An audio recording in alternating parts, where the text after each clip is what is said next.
Sure. My name is Adam Stutz, and this is my poem, Bone Spurs. Bone Spurs.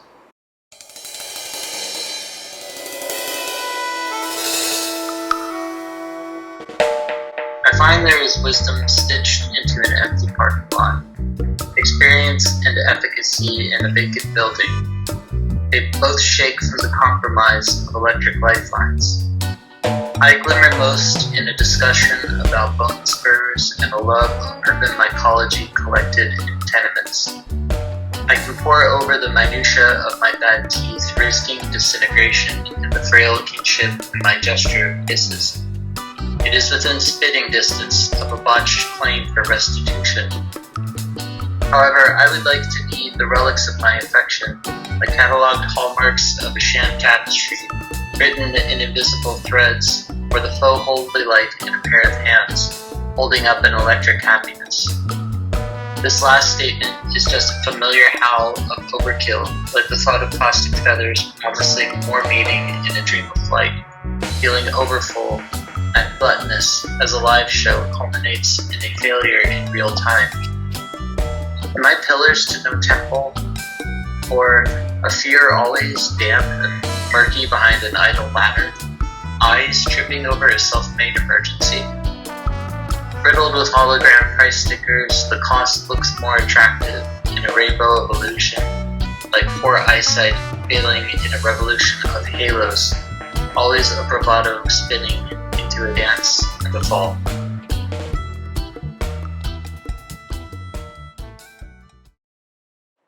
So, poetry for me is both catharsis and also an exercise in the exploration of language. Poetry holds, let's say, opportunities for exploring the possibilities of language and being able to work in this medium gives me an effective means by which I can interrogate my own assumptions about my world and about my life, and gives me a window into interiority and other things.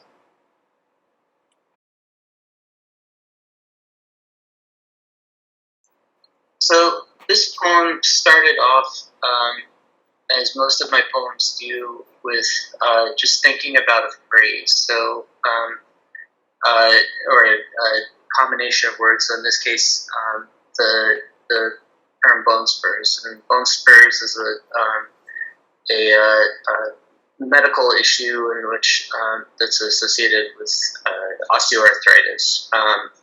But the idea, sometimes the idea behind the language, so this idea of like spurs, thinking of metal spurs and stuff being attached to bones, and just kind of going from there, kind of bridging out and thinking about these different combinations of words and really developing kind of the poem from a place of free association.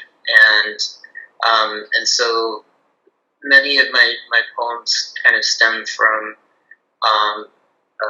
dealing with issues in and around anxiety and challenging my own assumptions about my general anxiety disorder and depression, and interrogating public spaces and my relationship with the city, and so all of those things are folded into the poem, and it becomes kind of a both visually and I would hope sonically that kind of an architectural piece in terms of its layers and many different dimensions.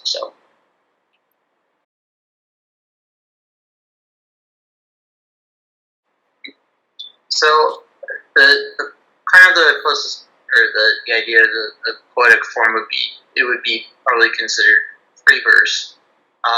There's no real structure. It's not written as though it's like a sonnet or a villanelle or an ode. process by which I wrote the poem was basically starting with a kind of a word association and then kind of building out from there and recombining sentences and phrases that I had written out in the notebook and seeing what kind of work would grow out of that, and that's kind of where the poem comes from. And then when I put all the work on the page, then it's a matter of rearranging the lines and trying to determine kind of the order of the lines and how best to kind of dive into this these themes of anxiety and wrestle with them in the work.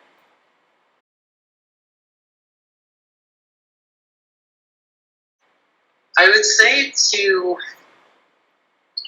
give oneself the latitude to essentially fail and make mistakes.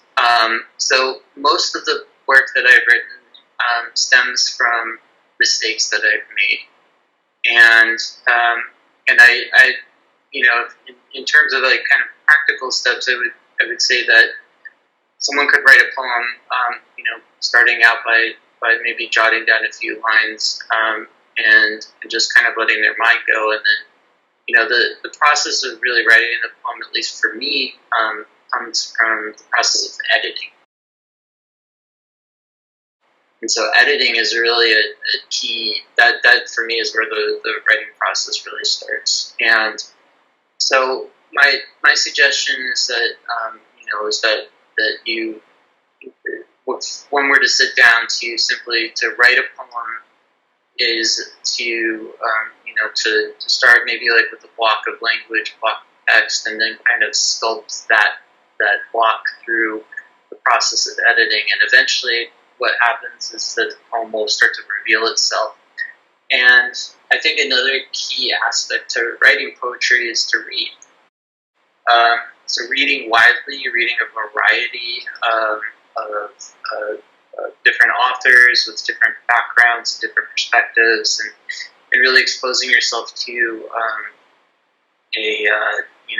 a wide variety of authors and poets is really, I believe, really helpful in the process of developing one's own craft.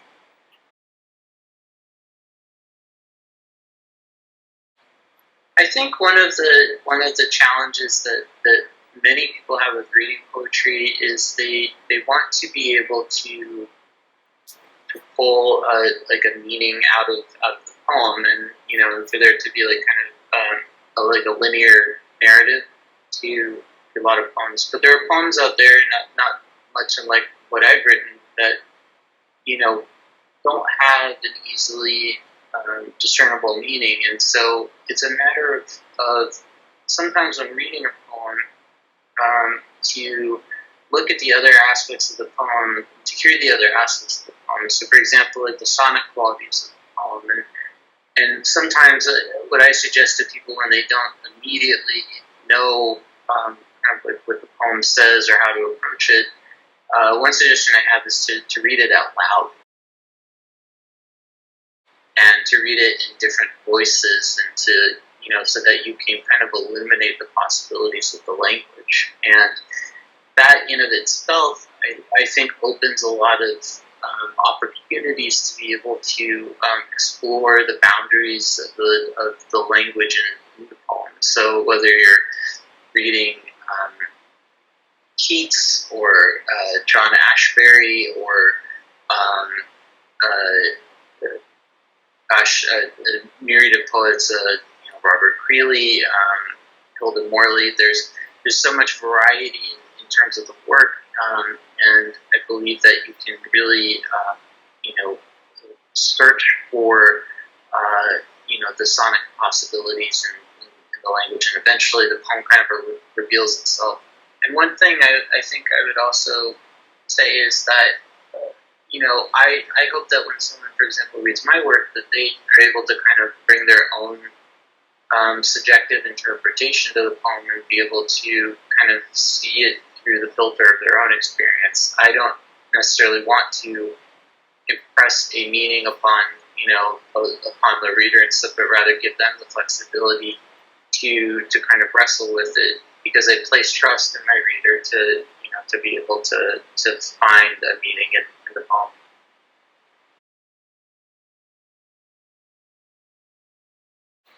Sure.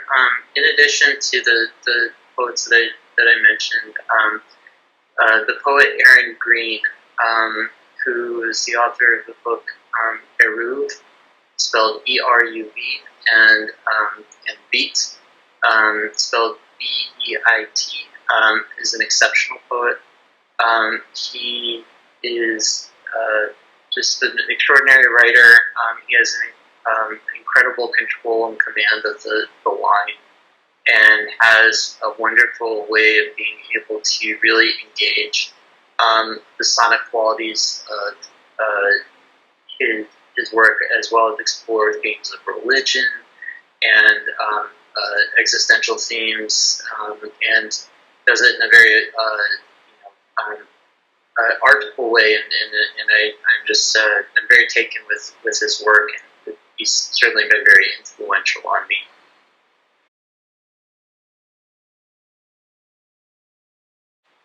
Sure.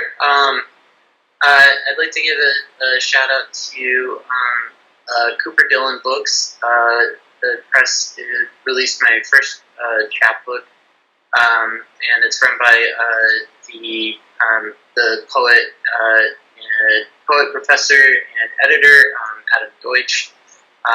He is an incredible poet, and he's also a great friend. I'd also like to give a shout out to White Stag Publishing, which published my full-length collection, Scales, and that's run by Courtney Jameson and P.T. Gutting, and they are both incredible poets and